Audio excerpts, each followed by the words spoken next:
Rainbow Six Siege is a team-based FPS, but what do you do when you lose that team part and are left standing against the entire enemy team all by yourself? You've got to play smart and clutch this win from the jaws of defeat, and we're going to give you some tips on how to pull that off. Hi, I'm Alpha Lance with the Leaderboard, and we aren't promising that with these tips you'll win every 1 versus 5, or even half of them in fact, but these can help you prepare for the inevitable rush. Pulling off a clutch or an ace is incredibly rare, but that's what makes them so crazy satisfying to see, and even more to pull them off. So here are our 5 best tips to help you survive a 1v5. Don't forget to hit the bell icon to become part of the notification squad and keep up to date on all other Rainbow Six Siege videos we have coming up.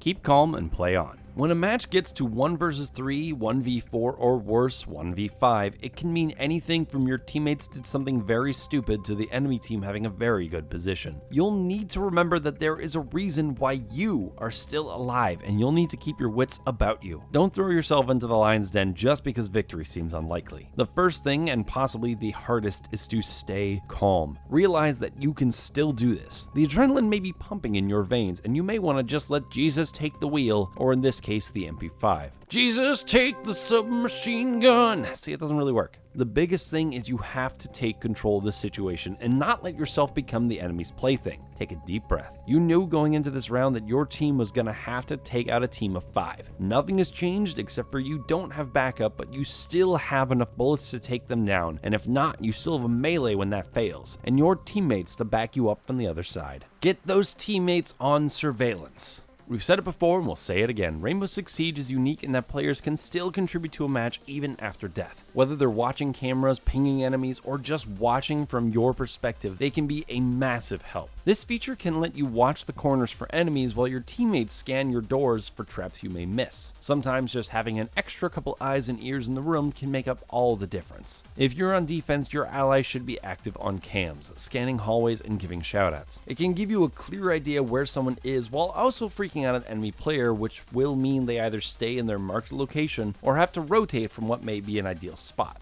Or they might just shoot the camera, but still, the damage will be done. On offense, camera use is much more limited as your teammates can only get on drone cams, but there's still a chance they can help. At the very least, ask your teammates who killed them, what weapons they had, where your enemies were, and when your allies got killed, such as mutes with the MP5 in the library. There's plenty of information your teammates might have that they may or may not have thought to share. Weapon loadouts, enemies that haven't already been ID'd, if there are traps or deployable cover in the objective room, if Blackbeard is out of rifle shields, etc. And if you don't say anything, don't be afraid to ask. Remember, if you lose, they lose too. So it would be in their benefit to share this information. Of course, overly chatty teammates can be so noisy that they cover the sounds of footsteps from an approaching enemy sneaking up on you. So don't be afraid to call for silence when things get intense too. Just make sure you are using every advantage you have available to you. Remember to play the clock. Look at the clock! Look at it! Look at it! Look at it! I want all of you to look at it!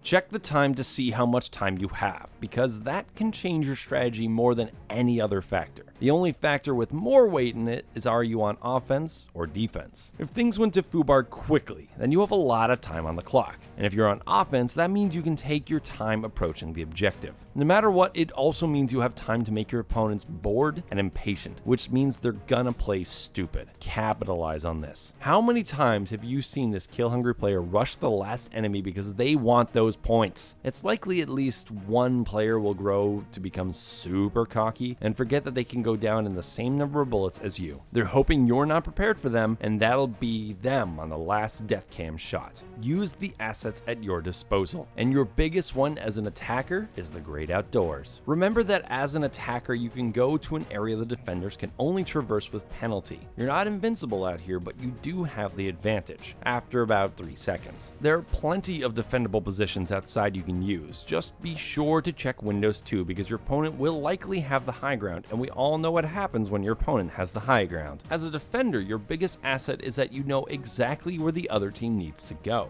If you're playing secure or hostage, there's only one objective, so that leaves a pretty clear destination. If you're playing bomb, then there's a few more possibilities. So hopefully your team has made a few extra paths between the objectives you can use. If not, impact grenades can make some life-saving escape routes and vantage points. Play the clock, but remember, as a defender, the clock is on your side. Bomb matches don't have to end with one team dead, just no active diffuser. In hostage, the match will end if the enemy hasn't grabbed the hostage. And then of course, secure won't end as long as someone's toe is in the room, which makes things a little bit harder. And I know what you're thinking, Alpha Lance, we know this. Yes, I know you all know this, but I can't count how many times I've seen my teammates come down to 1v1s on defense, and they peek their head around the corner to stare down the hallway trying to catch that last attacker. Heck, I've even done it. But sometimes the way to win is just to make sure that the enemy can't. Watch the objective, use your reinforcements and defenses left behind by your team to delay and stall. Remember, the less time the enemy has, the stupider they'll play. Our next tip might not score you a victory in a 1v5 matchup, but it could score you a console. To enter the Leaderboard's ongoing console giveaway, go to theleaderboard.nyc/giveaway and log in with virtually any internet account. Alright,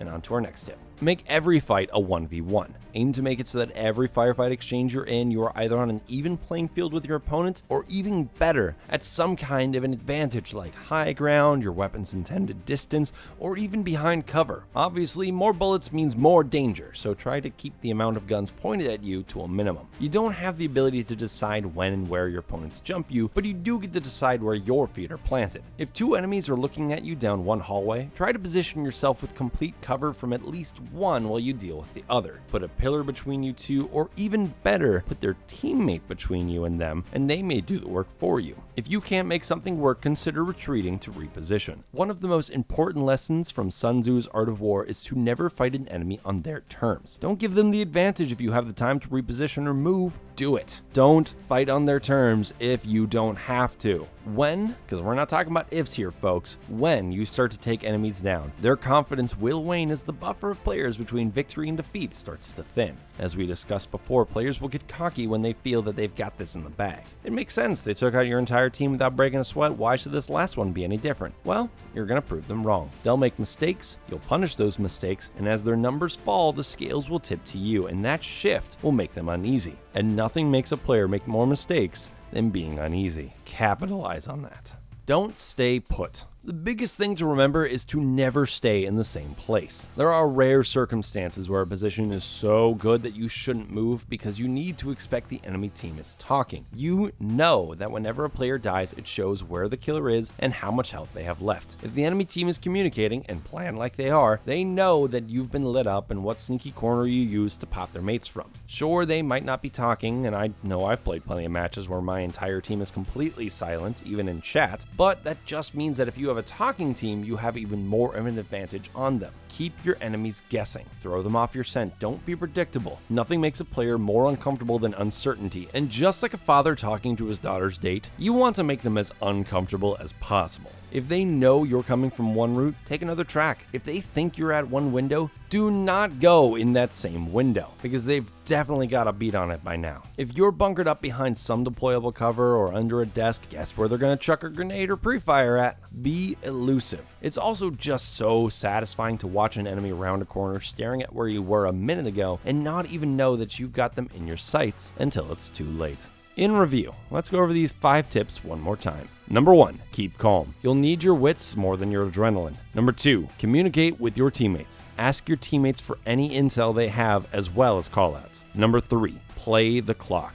Use the time you have left to your advantage. Number 4, make every fight a one-on-one. Keep the amount of guns pointed at you at once to a minimum. And number 5, never ever stay put. Always keep your enemies guessing where you are now. Of course, you'll need a little luck in all this, and that's something you can't teach and you can't capture. But that elusive ingredient is what makes aces or clutches so crazy rare. Now, if you keep these tips in mind, you'll be better prepared to turn the tide in your favor, and at the very least, get back some honor in your defeat. There are plenty of other important factors like gadget use and aim that just come with practice, so keep at it. Don't get discouraged, and soon enough, you'll get to proudly tell your own clutch story.